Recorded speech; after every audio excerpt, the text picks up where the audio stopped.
गोदावरी नदी के शांत किनारे एक आश्रम था।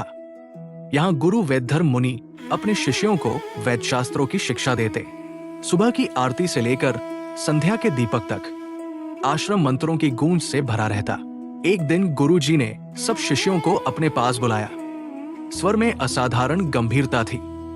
उन्होंने कहा, शीघ्र ही एक भयंकर रोग मुझे घेर लेगा। मेरा शरीर कोढ़ से भर जाएगा, आंखें अंधकार में डूब जाएंगी। फिर गुरु जी ने पूछा, तब कौन मेरी सेवा करेगा, कौन मेरे पास रुकेगा? ये प्रश्न सुनते ही आश्रम में सन्नाटा छा गया। किसी शिष्य के मुख से एक शब्द न निकला। तभी पंक्ति के अंत से एक युवा शिष्य उठा। नाम था संदीपन। उसने बिना एक पल सोचे, बिना किसी शर्त के हाथ जोड़कर कहा, गुरुदेव, मैं करूंगा, जो भी हो मैं आपके पास ही रहूंगा। और समय के साथ वैसा ही हुआ। गुरु जी का शरीर सचमुच उसी रोग की चपेट में आ गया। त्वचा पर घाव उभर आए, आंखों की ज्योति धीरे धीरे बुझने लगी। ये देखकर बाकी शिष्य एक एक कर आश्रम छोड़ने लगे।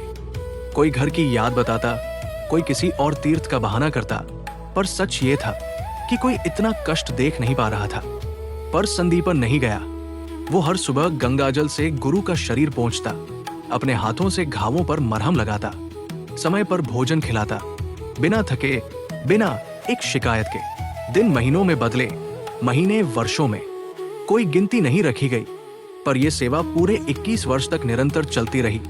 न विश्राम, न प्रश्न, न प्रतिष्ठा की चाह। गांव के लोग कभी कभी पूछते, इतनी सेवा से तुम्हें क्या मिलेगा? संदीपन बस मुस्कुरा देता। उसके मन में इस प्रश्न का कोई उत्तर ही नहीं था, क्योंकि उसने कभी बदले की आशा रखी ही नहीं। फिर एक रात्रि आश्रम में अचानक एक दिव्य प्रकाश फैल गया। रात्रि का अंधकार जैसे स्वर्णिम आभा में बदल गया और उस प्रकाश में स्वयं भगवान शिव और भगवान विष्णु प्रकट हुए।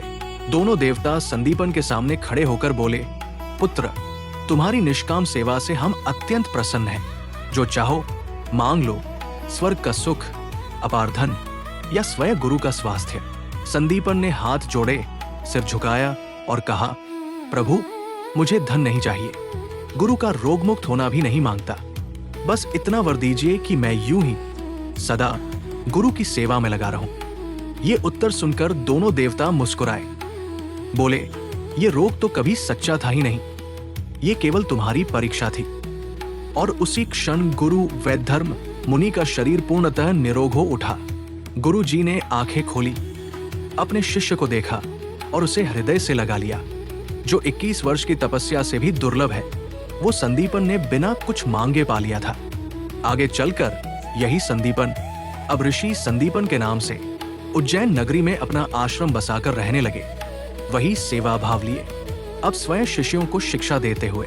और एक दिन उसी आश्रम के द्वार पर 2 बालक आ खड़े हुए, विद्या ग्रहण करने। एक श्याम वर्ण मुरली हाथों में, दूसरा गौर वर्ण बलशाली। नाम थे कृष्ण और बलराम।